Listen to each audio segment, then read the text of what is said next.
नमस्कार सर, मेरा नाम राजू है। आज ये कहानी है दो मित्र की कि कैसे एक बर्बाद हो गया और दूसरा फाइनेंशियल फ्रीडम पा लिया। गांव से दिल्ली काम करने आते हैं, मल्टीनेशनल कंपनी में दोनों का जॉब लगता है। अच्छा खासा पढ़ा लिखा है, 50-50 हज़ार का नौकरी दोनों को मिलता है। लगभग 30 हज़ार पर मंथ खर्च हो जाता है दोनों का जीवन यापन करने में, और 20 हज़ार पर मंथ बचता है। अभी जो रहते हैं ऑफिस है उसके बगल में ही फ्लैट ले लिए हैं, दोनों मिलकर रहते हैं। 5-5 हज़ार रुपये रेंट जाता है। जैसे ही 1-2 महीना हुआ नौकरी, पहले मित्र ने क्या किया, 20 हज़ार रुपये हमको बच रहा था। और जब 20 हज़ार रुपये पर मंथ बच जाए तो हाथ में खुजली होने लगता है, कीड़ा काटने लगता है। तो ऑफिस से 40 किलोमीटर दूर संडे को देखने के लिए गए और एक प्लॉट रजिस्ट्री कर दिए। तो इतने पैसे में तो होगा नहीं, तो लोन ले लिया। ईएमआई 21 लाख का लोन ले लिया और मात्र 20 हज़ार रुपये पर मंथ ईएमआई जा रहा है। इतना ही पैसा बचता था। यहाँ पे देख लेते हैं, 21 लाख रुपये का लोन लिया, इतना में प्लॉट उनको आ गया। रजिस्ट्री वगैरह करने के बाद 20 साल तक ईएमआई चलेगा। 10% के हिसाब से लोन मिला, ज़्यादा ब्याज नहीं देना पड़ा। क्यों? अच्छा नौकरी है, ब्रांडेड कंपनी में नौकरी करते हैं, तो यहाँ जो है मात्र 10% पे लोन मिल गया।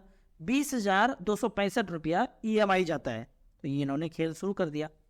अब दूसरे बंदे ने वो जो 5 हज़ार का रेंट जाता था, सब मिला के 30 हज़ार रुपये खर्च होता था, वैसे अपना जीवन यापन करते रहे। और 20 हज़ार रुपये जो पर मंथ बचा, उनको कहीं से मिल गया, किसी ने बता दिया कि एसआईपी करना चाहिए। थोड़ा सा कैलकुलेट किए खुद से, बोले भाई हम ऐसे जीवन चलते रहेंगे और पैसा इन्वेस्ट करते हैं। 20 हज़ार रुपये पर मंथ वो एसबीआई के सारे म्यूचुअल फंड में लगा दिए। एक मिड कैप भी ले लिए, एक स्मॉल कैप भी ले लिए, एक ग्लोबल फंड, एक फ्लेक्सी कैप। 5-5 हज़ार रुपये 4 फंड में लगा दिए। पिछले 13 साल से वो फंड उनका चलता जा रहा है। यहाँ पे फंड देख लेते हैं कौन कौन सा है। 5-5 हज़ार रुपये पर मंथ स्मॉल कैप में, मिड कैप में, ग्लोबल फंड में और फ्लेक्सी कैप में। 13 साल पहले से एसआईपी चल रहा है और 5 हज़ार रुपये पर मंथ हर फंड में करते गए। एसबीआई स्मॉल कैप ने 2010 से लेकर 2023 तक 7,80,000 जमा किया।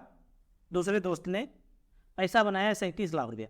दूसरे फंड ने, एसबीआई मैग्नम मिड कैप ने 7,80,000 जमा यहाँ भी हुआ, दूसरे फंड ने बनाया 27 लाख रुपया। और यहाँ पे आता है मैग्नम ग्लोबल फंड, यहाँ पे भी 7,80,000 जमा किया, यहाँ पे बनाया 21,80,000 रुपया। और लास्ट का फंड है एसबीआई फ्लेक्सी कैप, यहाँ पे भी 5-5 हज़ार रुपये पर मंथ 2010 से लेके अब तक जमा हुआ 7,80,000 और पैसा बनाया 20,74,000।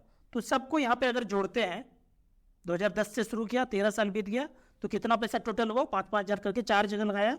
एक ने बनाया 37, दूसरे ने 27, तीसरे ने 21, दूसरे ने 20। 1,05,00,000 रुपये बन गया इनका टोटल। मुझे इस बंदे का फ़ोन आता है कि मुझे फ्लैट खरीदना है, तो बताइए कौन सा खरीदूं? ब्रांडेड खरीदूं, नया एकदम खरीदूं चकाचक वाला, या पुराने में जाऊं? तो मैं प्रेफर करता हूं कि पुराने फ्लैट में आपको जाना चाहिए। यदि आप गांव में रहते हैं तो ज़मीन जल्दी से खरीदिए, जल्दी से घर बना लीजिए। इज्जत का बात है, प्रतिष्ठा की बात है। शहर में ये इज्जत प्रतिष्ठा आपको कोई नहीं देखने वाला है। पैसा चाहिए, पैसा है तभी कोई बुलाएगा, नहीं तो नहीं बुलाएगा। गाँव में ऐसा नहीं है। गांव में इज्जत प्रतिष्ठा है तो घर अपना होना चाहिए। हम भी गांव में होते तो कब का ज़मीन घर बना के बैठे होते, लेकिन हम शहर में रहते हैं। तो शहर में रहते हैं तो ये सब मायने रह रहता है। पैसा आपको चाहिए, पहले जीवन यापन करने के लिए आप अपना पैसा एक्यूमुलेट कर लीजिए। इस बंदे ने कर लिया। तो मेरा कहना है कि आपको शहर में अगर रहते हैं तो फ्लैट सोसाइटी में लीजिए, ज़मीन खरीद के बनाना नहीं है। सोसाइटी में रहने का एक मज़ा अलग है। अब यहाँ पे आप चालबाजी करेंगे कि अपना ज़मीन होगा तो उसके ऊपर भी घर बना देंगे, रेंट लगा देंगे, नीचे का कमरा भी रेंट पे लगा देंगे, ये सब चालबाजी है। आप अपने घर से भी पैसा अर्जित करना चाहते हैं, मतलब इस तरह से हुआ कि पेरेंट्स से भी पैसा कमाना चाहते हैं। घर घर हो गया, अनमोल हो गया। अब उससे कमाने का नहीं सोचना है। हम जब घर खरीदेंगे, फ्लैट खरीदेंगे, तो उससे कमाने के लिए नहीं सोचेंगे। तो यहाँ भी नहीं सोचना चाहिए। तो उतना पैसा एक्यूमुलेट कर लीजिए कि ये सब चालबाजी नहीं करना पड़े। तो इसके लिए पुराने सोसाइटी में जाएंगे तो बिल्डर का वो ताम झाम सब हट जाएगा, सोसाइटी हैंड ओवर हो जाएगा। अगर किसी ने 50 लाख का फ्लैट लिया है, वो 60, 70, 80 में भी बेचेंगे 10 साल 12 साल के बाद, उनको लगा कि बहुत मुनाफा हो गया। जबकि नए में जाएंगे तो 1.25 करोड़ 1.5 करोड़ में लगेगा फ्लैट। 50 लाख में अच्छे शहर में आपको ठीक ठाक फ्लैट मिल जाएगा। लेकिन ब्रांडेड में जाएंगे, नया में जाएंगे एकदम, तो 1.25 करोड़ 1.5 करोड़ इस तरह से जाएगा। तो पुराने 10 साल 15 साल पुराना अगर फ्लैट है तो वहाँ उस पर जाना चाहिए। फिर यहाँ पे 90% लोग बोलेंगे ये क्या सलाह दे रहे हैं, अपना घर अपना ज़मीन अपना होता है, ये फ्लैट का कोई ज़िंदगी है? मैं आपको एक ऑप्शन देता हूँ। आप जहाँ भी रह रहे हैं शहर में, घर बना करके वहाँ रह रहे हैं, एक फ्लैट आपको अगल बगल के सोसाइटी में फ्री में दे दिया जाए। फिर सोचिए आप कहाँ रहेंगे। मजाक नहीं बोल रहा हूँ। अगर आपको ये ऑप्शन दे दिया जाए कि फ्लैट फ्री में मिल रहा है, वो अपना घर द्वार जो बना कर रखे हैं सपनों का शहर, वहाँ से निकलेंगे और उस फ्लैट में चले जाएंगे।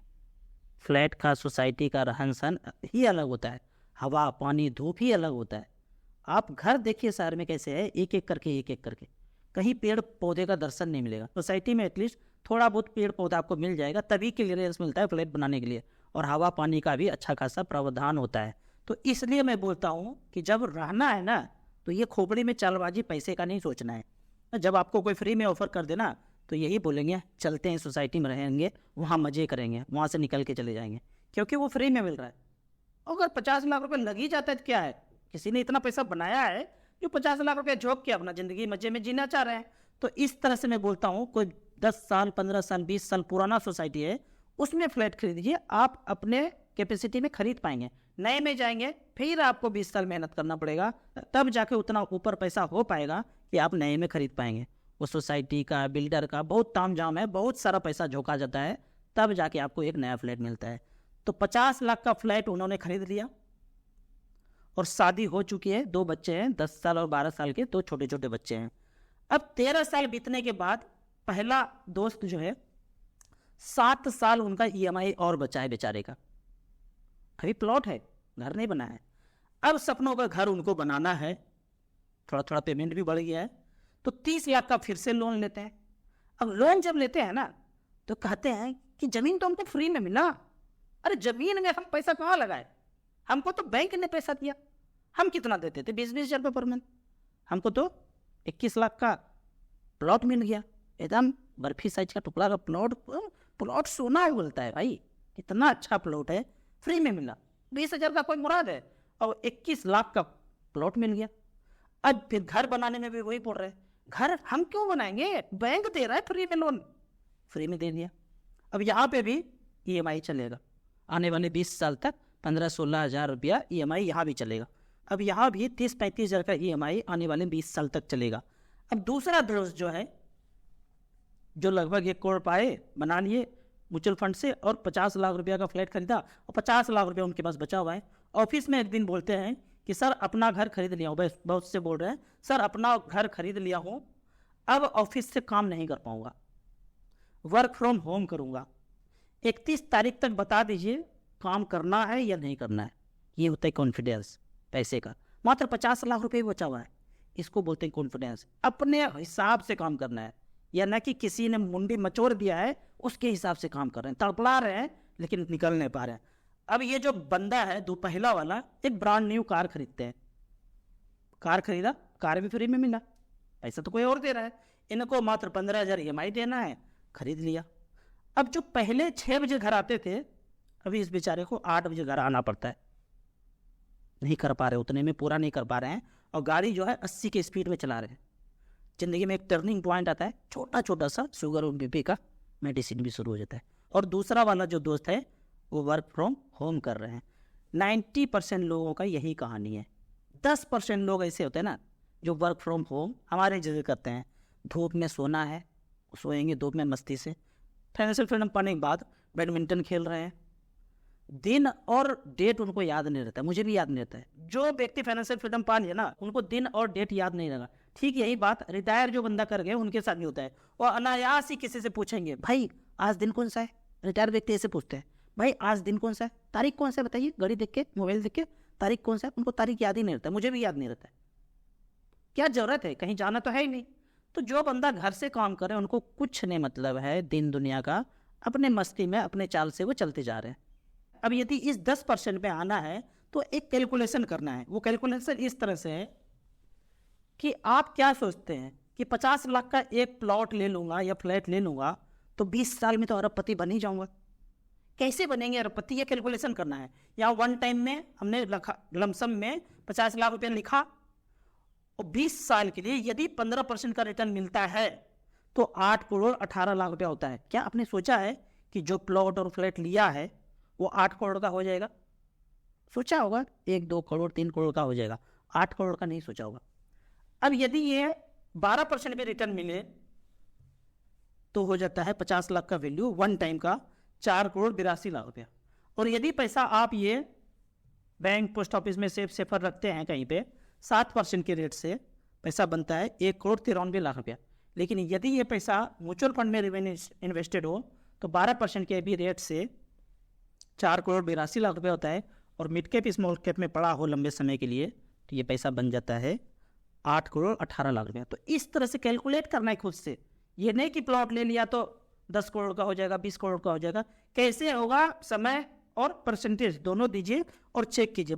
बाकी आपने SIP का परफॉर्मेंस आपने पहले देख ही लिया है, 5-5 हज़ार ने क्या किया है। आपको इसी तरह म्यूचुअल फंड के बारे में और कुछ जानना है, इन्वेस्टमेंट के बारे में जानना है तो इस नंबर पर मुझे व्हाट्सअप कर सकते हैं। एसेट प्लस ऐप है जहाँ पे आप मिनिमम 100 रुपया से स्टार्ट कर सकते हैं, मैक्सिमम का कोई लिमिट नहीं है। वीडियो अच्छा लगे तो व्हाट्सअप यूनिवर्सिटी में दोस्तों बीच से जरूर शेयर करें। यूट्यूब पे देख रहे हैं तो लाइक एंड शेयर जरूर करें। Thank you so much.